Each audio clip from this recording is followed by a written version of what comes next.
우리가 바라는 노후는 어떤 모습일까요? 어림잡아 짐작해보자면 나의 의지로 건강하게 어디든지 다니면서 맛있는 거 먹고 좋은 것을 보는 삶, 또는 삶에 의지가 있어 하고 싶은 것을 하나씩 하면서 즐기는 인생이거나, 한 번씩 아파서 병원은 가더라도 고질병이나 병원에서 임종을 맞이해야 하는 병은 없는 인생이기를 바라겠지요. 그리고 무엇보다 중요한 것은 우리의 노후의 삶이 즐겁기를 바랄 것입니다. 즐겁게 살기 위해서는 어떻게 해야 할까요? 참으로 단순하고도 어려운 질문입니다. 오늘은 노후에도 인생을 재미있게 사는 방법에 대해 소개해드리겠습니다. 안녕하세요. 행복한 노후입니다. 영상을 시청하시기 전 구독, 좋아요, 알림 설정 부탁드립니다. 댓글로 여러분들이 소망하고자 하는 바를 적어주시면 제 채널명이 행복한 노후인 만큼 여러분들의 편안한 노후를 위해 기원드리겠습니다. 영상을 끝까지 시청해주신 분들께 편안한 노후가 한 발 더 빠르게 찾아올 것입니다. 자, 시작합니다. 노후에 재미있는 인생을 보내기 위해서는 나만의 삶의 목표나 원동력이 있어야 합니다. 살아가는 것에 지루함을 느끼지 않고 하루하루가 소중하게 여겨지는 무언가가 있어야 하지요. 또한 인생을 보는 기준점이 정해져야 합니다. 그것이 정해져야 내 노후 계획은 어떤 쪽으로 정할지 고를 수 있는 것이지요. 노후에 행복하게 살 집은 아파트를 선호하는지, 아니면 전원주택을 선호하는지, 또는 도심이 좋은지 시골이 좋은지, 또는 무엇을 배우고 싶은지, 어떤 것을 하고 싶은지, 무엇을 보러 가고 싶은지, 이 모든 것들을 내 인생의 기준점에 맞게 찾아다니면서 행복하게 사는 것입니다. 그리고 그 중에서도 가장 중요한 것은 건강이겠지요. 건강에 관련한 부분은 입이 닳도록 말씀드려도 모자랍니다. 건강은 최우선으로 생각해야 하는 부분이며, 신체의 일부분이 불편해지거나 지병이 생기거나 또는 체력이 약해져 힘들어진다면 내가 선택해야 하는 폭은 확 줄어들게 되는 것이지요. 선택지를 늘리고 싶다면 건강을 챙기셔야 합니다. 이것은 노후에 병원 생활하게 되어 지출하게 되는 금전적인 부분에 부담도 줄여줄 뿐만 아니라 아파서 병간호를 해줄 사람이 없어 어쩔 수 없이 요양원에 가게 되는 일도 사라지는 것이기 때문입니다. 젊을 때는 비슷한 인생을 살아왔지만 건강을 챙기냐 안 챙기냐에 따라 말년의 인생은 뒤바뀌게 됩니다. 집에 좀 여유가 있던 분들도 배우자 중 한 명이 크게 아프고 나서부터는 가세가 기울어 금전적으로 힘들어지는 부부도 있지요. 그러나 젊은 시절에는 좀 고달프고 힘들었지만 꾸준히 건강만큼은 유지했던 분들은 말년에 금전적으로 풍족하지는 않더라도 아픔 없이 행복한 노후를 보내는 것입니다. 그럼 우리의 인생의 목표를 찾기 위해서는 꾸준히 노력해야 하는데요. 노년기가 되면 예전만큼의 열정을 잃어버리는 시기이기도 합니다. 은퇴를 하신 분들이라면 도대체 내가 앞으로 무엇을 하고 지내야 하는지도 막막한 시기이지요. 그래서 저는 노후의 시기를 인생의 전환점이라고 생각합니다. 앞으로 내가 어떻게 살아갈 것인지에 대한 진지한 고민을 다시 하게 되는 중요한 시기이지요. 요즘은 100세 시대입니다. 예전의 60세와 현재의 60세는 느낌이 확연히 다릅니다. 인생을 많이 살아왔다고 느끼지만 그만큼 반절의 세월이 남아있지요. 그러니 다시 나의 삶을 계획하여 원동력 있게 살아가야 합니다. 인생을 즐겁게 살기 위해 긍정적인 마인드도 중요합니다. 이거에서 뭐하나, 여기 가면 뭐하나, 이거 먹으면 뭐하나 라는 생각을 일단 버리셔야 합니다. 그리고 그것을 행하는 행위 자체를 즐기려고 노력하셔야 합니다.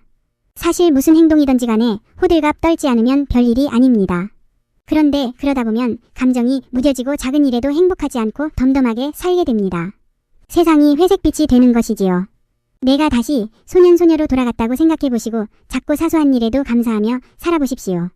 행복은 사실 먼 곳에 있는 것이 아닙니다. 우리 가까이에 있지요. 내가 어떤 것에 행복할 것이냐, 마음먹느냐에 따라 행복해지고 불행해지고 하는 것입니다.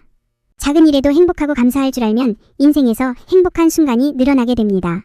이제 별일에는 행복하지 않고 큰 일이 찾아왔을 때만 행복하다면 나는 행복한 순간이 적은 인생이 되는 것이지요.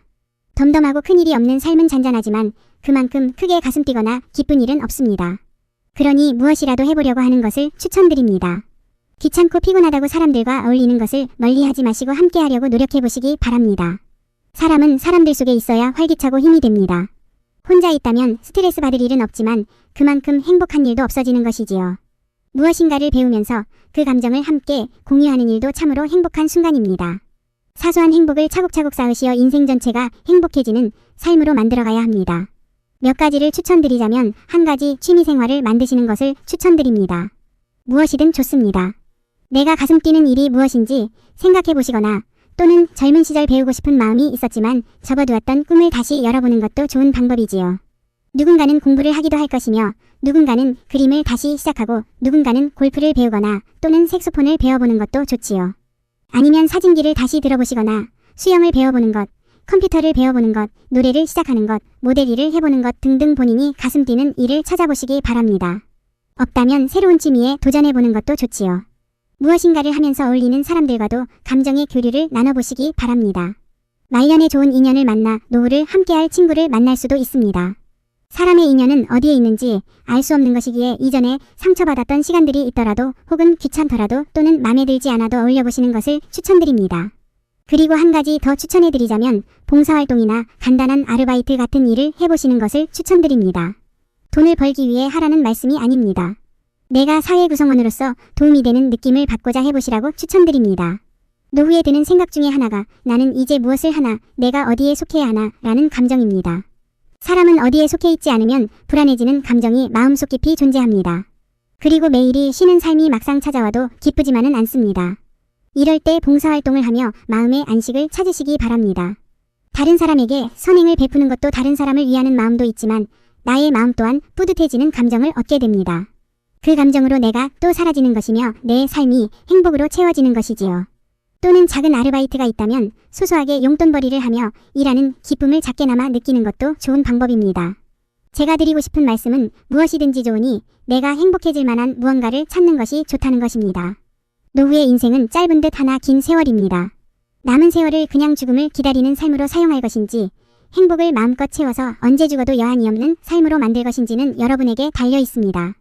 여러분들의 노후가 행복한 노후가 되는 그날까지 기원드리겠습니다. 노후에 건강하고 행복해야 합니다. 죽는 날까지 하루하루를 즐기면서 살아야 합니다. 오늘 영상 유익하셨다면 구독, 좋아요, 알림 설정 부탁드립니다. 시청해주신 여러분 모두가 행복한 노후를 맞이하기를 소망합니다.